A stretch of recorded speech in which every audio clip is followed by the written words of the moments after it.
ಆಜಿ ಮಸಾಲ ಎಂತ ಅಡಿಗೆಯ ರುಚಿಯಾಗೋ ರಹಸ್ಯವು 20 ರೂಪಾಯಿ.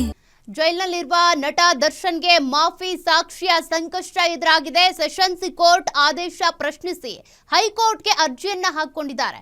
ಮಾಫಿ ಸಾಕ್ಷಿ ಅರ್ಜಿಗೆ ಆಕ್ಷೇಪಣೆ ಅವಕಾಶ ಇಲ್ಲ ಎಂದಿದ್ದ ಸೆಷನ್ಸ್ ಕೋರ್ಟ್.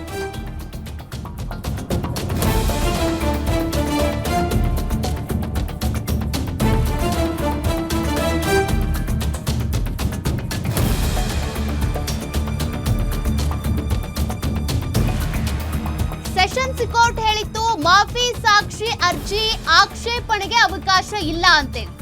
ಸದ್ಯ ಮಾಫಿ ಸಾಕ್ಷಿ ಅರ್ಜಿ ಆಕ್ಷೇಪಣೆಗೆ ಅವಕಾಶ ಇಲ್ಲ ಅಂತ ಗೊತ್ತಾಗ್ತಿದ್ದಂತೆ ಹೈಕೋರ್ಟ್ಗೆ ಅರ್ಜಿ ಹಾಕಿದಂತ ದರ್ಶನ್ ಪರ ವಕೀಲರು, ನಟ ದರ್ಶನ್ ಪರ ವಕೀಲ ಹಶ್ಮತ್ ಪಾಷಾರಿಂದ ಅರ್ಜಿ ಸಲ್ಲಿಕೆ ಆಗಿದೆ. ರೇಣುಕಾಸ್ವಾಮಿ ಕೊಲೆ ಕೇಸ್ನಲ್ಲಿ ಪ್ರದೋಷ್ ಕೂಡ ಆರೋಪಿ. ಆದ್ರೆ ಈಗ ಆತ ತಾನು ಸಾಕ್ಷಿ ಆಗ್ತೀನಿ ಅಂತೇಳಿ ಅರ್ಜಿ ಹಾಕಿದ್ದಾನೆ. ಆರೋಪಿಯೇ ಸಾಕ್ಷಿ ಆದ್ರೆ ಹೇಗೆ ಅನ್ನೋದು ದರ್ಶನ್ ಪರ ವಕೀಲರ ಪ್ರಶ್ನೆ. ಅವರೇ ಅಪರಾಧ ಕೃತ್ಯದಲ್ಲಿ ಭಾಗಿಯಾಗಿರಬಹುದು. ಇದಕ್ಕೆ ಇತರೆ ಆರೋಪಿಗಳ ಅಭಿಪ್ರಾಯ ಕೂಡ ಕೇಳಬೇಕು. ಇತರೆ ಆರೋಪಿಗಳ ಆಕ್ಷೇಪಣೆ ಇದ್ರೆ ಅರ್ಜಿ ಸಲ್ಲಿಸೋದಕ್ಕೆ ಮನವಿ ಕೋರಿ ಅರ್ಜಿಯನ್ನು ಕೂಡ ಹಾಕೊಂಡಿದ್ದಾರೆ. ಇನ್ನು ಮಧ್ಯಾಹ್ನ 2:30ಕ್ಕೆ ಅರ್ಜಿ ವಿಚಾರಣೆ ಮುಂದೂಡಿರುವಂತ ನ್ಯಾಯಾಧೀಶ ನಾಗಪ್ರಸನ್ನ ಪೀಠ ಸದ್ಯಕ್ಕೆ ಈ ಅರ್ಜಿಗೆ ಸಂಬಂಧಪಟ್ಟಂತೆ ಮುಂದೇನಾಗುತ್ತೆ, ಹಾಗಾದ್ರೆ 2:30ಕ್ಕೆ ವಿಚಾರಣೆ ಶುರುವಾದ್ರೆ ಏನ್ ತೀರ್ಮಾನವನ್ನ ಪ್ರಕಟಿಸಬಹುದು ಅಂತ. ಮಾಫಿ ಸಾಕ್ಷಿಯಾಗಿ ಪರಿಗಣನೆ ಮಾಡಬೇಕು ಅಂತೇಳಿ ಈಗಾಗಲೇ ಪ್ರದೋಷ್ ಪರ ವಕೀಲ ಪ್ರಭಾಕರ್ ಅವರು ಅರ್ಜಿಯನ್ನ ಸಲ್ಲಿಸಿದ್ರು. ಇದಕ್ಕೆ ಸಂಬಂಧಪಟ್ಟಂತೆ ದರ್ಶನ್ ಪರ ವಕೀಲ ಏನಿದ್ದಾರೆ, ಈ ಅಪರಾಧ ಕೃತ್ಯದಲ್ಲಿ ಆರೋಪಿಯಾಗಿರುವಂತ ಪ್ರದೋಷ್ಗೆ ಮಾಫಿ ಸಾಕ್ಷಿ ಆಗೋದಕ್ಕೆ ಅವಕಾಶ ಕೊಡಬಾರ್ದು, ಅವ್ರ ಹೇಳಿಕೆ ದಾಖಲು ಮಾಡಬಾರ್ದು ಅಂತೇಳಿ ಅವ್ರ ಆಕ್ಷೇಪಣೆಯನ್ನ ಸಲ್ಲಿಸಿದ್ರು. ಆದ್ರೆ ಸೆಷನ್ಸ್ ಕೋರ್ಟ್ ಆ ಆಕ್ಷೇಪಣೆಗೆ ಅವಕಾಶ ಮಾಡಿಕೊಟ್ಟಿಲ್ಲ. ಹಾಗಾಗಿ ಈಗ ಮತ್ತೆ ಹೈಕೋರ್ಟ್ ಮೆಟ್ಟಿಲೇರಿದ್ದಾರೆ ದರ್ಶನ್ ಪರ ವಕೀಲ.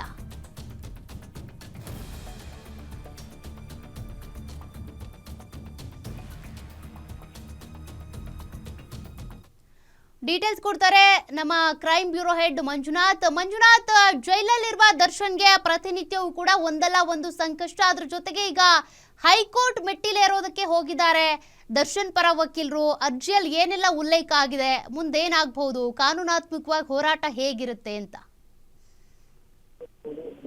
ಏನು ರೇಣುಕಾಸ್ವಾಮಿ ಕೊಲೆ ಪ್ರಕರಣಕ್ಕೆ ಸಂಬಂಧಪಟ್ಟಂತೆ ಪ್ರದೋಷ್ ಈಗ ಮಾಫಿ ಸಾಕ್ಷಿಯನ್ನಾಗಿ ಮಾಡಬೇಕು ಅಂತಕ್ಕಂಥ ಒಂದು ಅರ್ಜಿಯನ್ನು ಸಲ್ಲಿಸಿದ್ದಾರೆ. ಅರ್ಜಿಗೆ ಸಂಬಂಧಪಟ್ಟಂತೆ ಏನು ವಾದ ಮತ್ತೆ ಪ್ರತಿವಾದವನ್ನ ಆಲಿಸಿ ನೀನು ಅದಕ್ಕೆ ಪ್ರದೋಷನ್ನ ಮಾಫಿ ಸಾಕ್ಷಿಯನ್ನಾಗಿ ಮಾಡಬೇಕು ಬಿಡುವ ಅನ್ನೋದ್ರ ಬಗ್ಗೆ ತೀರ್ಪನ್ನ ಕಾಯ್ದಿರಿಸಿರ್ತಕ್ಕಂಥದ್ದು. ಇದರ ಮಧ್ಯದಲ್ಲಿ ಏನು ದರ್ಶನ್ ಪರ ವಕೀಲರಂತ ಅಜ್ಮತ್ ಪಾಷಾ ಅವರು ಒಂದು ಮನವಿಯನ್ನ ಮಾಡಿಕೊಂಡು ಇಲ್ಲಿ ಇತರೆ ಆರೋಪಿಗಳ ಒಂದು ಆಕ್ಷೇಪವನ್ನ ಮಾಫಿ ಸಾಕ್ಷಿಗೆ ಆಕ್ಷೇಪವನ್ನು ವ್ಯಕ್ತಪಡಿಸೋದಕ್ಕೆ ಸಂಬಂಧಪಟ್ಟಂತೆ ಅವಕಾಶ ಇದೆಯೋ ಇಲ್ಲ ಅನ್ನೋದ್ರ ಬಗ್ಗೆ ವಿಚಾರಣಾಧೀನ ನ್ಯಾಯಾಲಯ ಮಾಫಿ ಸಾಕ್ಷಿಗೆ ಸಂಬಂಧಪಟ್ಟಂತೆ ಇತರೆ ಆರೋಪಿಗಳ ಅನುಮತಿಯೂ ಅವಶ್ಯಕತೆ ಇಲ್ಲ, ಅವರ ಒಂದು ಆಕ್ಷೇಪವು ಇಲ್ಲಿ ಸಲ್ಲಿಸೋದಕ್ಕೆ ಅವಕಾಶ ಇಲ್ಲ ಅಂತಕ್ಕಂಥ ಒಂದು ಆದೇಶವನ್ನ ಸಹ ಕೊಟ್ಟಿದ್ರು. ಅದನ್ನ ಪ್ರಶ್ನಿಸಿ ಇವತ್ತು ಹೈಕೋರ್ಟ್ಗೆ ದರ್ಶನ್ ಪರ ವಕೀಲರಂತ ಅಜ್ಮತ್ ಪಾಷಾ ಅವರು ಒಂದು ಅರ್ಜಿಯನ್ನ ಸಲ್ಲಿಸಿದ್ದಾರೆ. ಇಲ್ಲಿ ಏನು ಈಗ ಆರೋಪಿ ಆಗಿರ್ತಕ್ಕಂಥ 14ನೇ ಆರೋಪಿ ಆಗಿರ್ತಕ್ಕಂಥ ಪ್ರದೋಷ್ ಅವರು ಮಾಫಿ ಸಾಕ್ಷಿಗೆ ಅರ್ಜಿಯನ್ನ ಸಲ್ಲಿಸಿದ್ದಾರೆ. ಇದಕ್ಕೆ ಸಂಬಂಧಪಟ್ಟಂತೆ ನಮ್ಮ ಪಾತ್ರ, ನಾವು ಆಕ್ಷೇಪ ಸಲ್ಲಿಸೋದಕ್ಕೆ ಸಂಬಂಧಪಟ್ಟಂತೆ ಸೆಷನ್ಸ್ ಕೋರ್ಟ್ ಯಾವುದೇ ರೀತಿಯಂತ ಒಂದು ಅವಕಾಶ ಇಲ್ಲ ಅನ್ನೋ ನಿಟ್ಟಿನಲ್ಲಿ ಆದೇಶವನ್ನು ಹೊರಡಿಸಿರ್ತಕ್ಕಂಥ ಅದನ್ನ ಪ್ರಶ್ನೆ ಮಾಡಿ ಹೈಕೋರ್ಟ್ಗೆ ಸಲ್ಲಿಸಿದ್ದಾರೆ. ಇದು ಮಧ್ಯಾಹ್ನ 2:30 ಸುಮಾರಿಗೆ ನ್ಯಾಯಮೂರ್ತಿಗಳಂತ ನಾಗಪ್ರಸನ್ನ ಅವರ ಒಂದು ಪೀಠದಲ್ಲಿ ವಿಚಾರಣೆಗೆ ಬರುತ್ತೆ. ಇಲ್ಲಿ ಏನೇ ಇದ್ರು ಅದರ ಸಂದರ್ಭದಲ್ಲಿ ಈಗ ಅವರು ಸೆಷನ್ಸ್ ಕೋರ್ಟ್ ನಲ್ಲಿ ಏನು ಆರ್ಗ್ಯುಮೆಂಟ್ ಅನ್ನ ಮಾಡಿದ್ದಾರೆ ಅದನ್ನೇ ಸಹ ಇಲ್ಲೂ ಮಾಡ್ತಕ್ಕಂಥದ್ದು. ಇಲ್ಲಿ ರೇಣುಕಾಸ್ವಾಮಿ ಕೊಲೆ ಪ್ರಕರಣದಲ್ಲಿ ಆರೋಪಿಯಾಗಿರ್ತಕ್ಕಂಥ ಪ್ರದೋಷ್ ಅವರು ಮಾಫಿ ಸಾಕ್ಷಿಯನ್ನಾಗಿ ಅರ್ಜಿಯನ್ನು ಹಾಕಿದ್ದಾರೆ. ಅದಕ್ಕೆ ಅವಕಾಶ ಮಾಡ್ಕೊಡ್ಬಾರ್ದು, ಅವ್ರ ಹೇಳಿಕೆಯನ್ನ ದಾಖಲಿಸಿಕೊಳ್ಳೋದಕ್ಕೆ ಅವಕಾಶ ಕೊಡಬಾರ್ದು ಅನ್ನೋ ನಿಟ್ಟಿನಲ್ಲಿ ಈಗ ಅವರು ಪ್ರಶ್ನೆಯನ್ನ ಮಾಡಿರ್ತಕ್ಕಂಥದ್ದು. ಮಧ್ಯಾಹ್ನ 2:30ಕ್ಕೆ ನಾಗಪ್ರಸನ್ನ ಅವರ ಬೆಂಚ್ ನಲ್ಲಿ ಏನು ವಿಚಾರಣೆ ನಡೆಯುತ್ತೆ. ಆ ಸಂದರ್ಭದಲ್ಲಿ ದರ್ಶನ್ ಪರ ವಕೀಲರು ಏನೆಲ್ಲ ಆಕ್ಷೇಪಣೆಗಳನ್ನ ವ್ಯಕ್ತಪಡಿಸ್ತಾರೆ, ಜೊತೆಗೆ ಏನು ಸೆಷನ್ಸ್ ಕೋರ್ಟ್ ಮಾಡಿರ್ತಕ್ಕಂಥ ಆದೇಶವನ್ನ ರದ್ದು ಕೋರಬೇಕು, ನಮಗೂ ಸಹ ಆಕ್ಷೇಪವನ್ನ ಸಲ್ಲಿಸೋದಕ್ಕೆ ಅಥವಾ ಮಾಫಿ ಸಾಕ್ಷಿಯನ್ನ ಕ್ರಾಸ್ ಎಕ್ಸಾಮಿನೇಷನ್ ಮಾಡೋದಕ್ಕೆ ಅದು ನಂತರದ ಬೆಳವಣಿಗೆ ಆಗುತ್ತೆ. ಹೀಗಾಗಿ ಅವರನ್ನ ಮಾಫಿ ಸಾಕ್ಷಿಯನ್ನಾಗಿ ಪರಿಗಣಿಸಬಾರದು ಅನ್ನೋ ನಿಟ್ಟಿನಲ್ಲಿ ತಮ್ಮ ವಾದವನ್ನ ಮಂಡಿಸಲಿದ್ದಾರೆ.